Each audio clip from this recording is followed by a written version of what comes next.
जिंदगी के डोर कार्यक्रम के कहानियों के इस सुहाने सफर में आज एक नई कहानी के साथ आइए इस सफर की एक नई शुरुआत करते हैं। श्रोताओं, जय श्री कृष्ण। एक राज्य के राजा ने अपनी बढ़ती उम्र को देखकर यह फैसला किया कि वह राजपाट से संन्यास ले लेगा, परंतु उसका कोई पुत्र नहीं था जिसे वह राज्य सौंपकर जिम्मेदारी से मुक्त होता। राजा की एक पुत्री थी जिसकी विवाह की योजना भी राजा को बनानी थी। इसलिए उसने मंत्रियों को बुलाया और कहा कि कल प्रातः जो भी व्यक्ति सबसे पहले इस नगर में प्रवेश करेगा उसे यहाँ का राजा नियुक्त किया जाएगा और मेरी पुत्री का विवाह भी उसी के साथ कर दिया जाएगा। अगले दिन राज्य के सैनिक फटे हाल कपड़े पहने एक युवक को ले आए और उसका राज्याभिषेक किया गया। राजा अपनी पुत्री का विवाह उस युवक के साथ करके अपनी जिम्मेदारियों को सौंप कर वह स्वयं वन को प्रस्थान कर गए। धीरे धीरे समय बीतता गया और उस युवक ने राज्य की बागडोर संभाल ली। एक अच्छे राजा की तरह वह राज्य की सेवा में लग गया। उस महल में एक छोटी सी कोठरी थी जिसकी चाबी राजा हमेशा अपने कमर में लटकाए रहता था।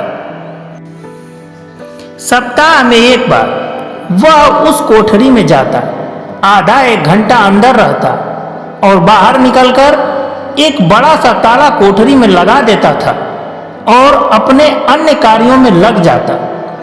इस तरह राजा के बार बार उस कमरे में जाने से सेनापति को अचंभा होता कि राज्य का सारा खजाना, सारे रत्न, मणि, हीरे, जवाहरात तो खनचाजी के पास है, सेना के शस्त्रागार की चाबी मेरे पास है और अन्य बहुमूल्य कागजातों की चाबी मंत्री के पास है।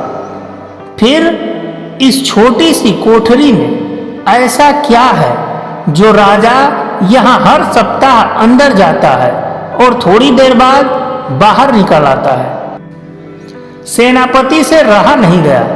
उसने हिम्मत करके राजा से पूछा कि राजन, यदि आप क्षमा करें तो यह बताइए कि उस कमरे में ऐसी कौन सी वस्तु है जिसकी सुरक्षा की आपको इतनी फिक्र है। राजा गुस्से से बोले, सेनापति, यह तुम्हारे पूछने का विषय नहीं है, यह प्रश्न दोबारा कभी मत करना।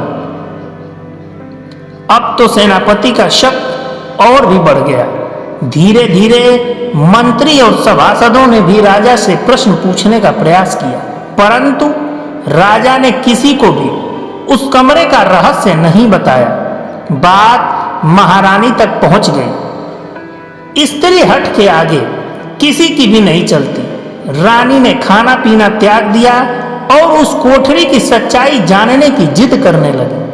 आखिरकार विवश होकर राजा, सेनापति व अन्य सभासदों को लेकर कोठरी के पास गए और दरवाजा खोला।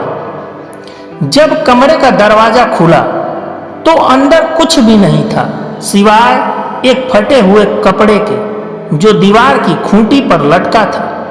मंत्री ने पूछा, महाराज, यहाँ तो कुछ भी नहीं है। राजा ने उस फटे कपड़े को अपने हाथ में लेते हुए उदास स्वर में कहा कि यही तो मेरा सब कुछ है।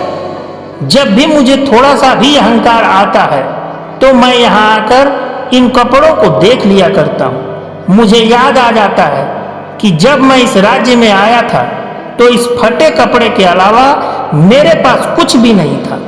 तब मेरा मन शांत हो जाता है और मेरा घमंड समाप्त हो जाता है। उस दिन सभी को यह बात समझ में आ गई थी कि जिंदगी में आप चाहे कितने भी बड़े बन जाओ, कभी अपने पुराने संघर्ष के दिनों को ना भूलो। इससे आप अपने जड़ों से जुड़े रहते हो। अंत में एक बात कहना चाहूंगा कि पतंग तभी तक आकाश में उड़ती है जब तक उसकी डोर जमीन पे कोई पकड़े रहता है। वृक्ष चाहे कितना भी ऊंचा हो जाए, वो तभी तक खड़ा रह पाएगा जब तक उसकी जड़ें नीचे जुड़ी हुई हैं। इसलिए आप अपने जीवन में चाहे जो भी बन जाओ, परंतु कभी अपने अंदर अभिमान नहीं आने दो। जिस दिन अभिमान आएगा उसी दिन आपकी जड़ें जमीन से ऊपर उठ जाएंगी। याद रखिए, घमंड उसका सबसे बड़ा दुश्मन होता है जो खुद को सबसे बड़ा मानता है। जिस पल आप दूसरों को नीचा दिखाने लगते हैं, उसी पल आप खुद ही ऊंचे स्थान से नीचे गिर रहे होते हैं। घमंड एक विमान की तरह आसमान में उड़ता है, पर वक्त आने पर टूटते तारे की तरह गिरता भी है। जय श्री कृष्ण।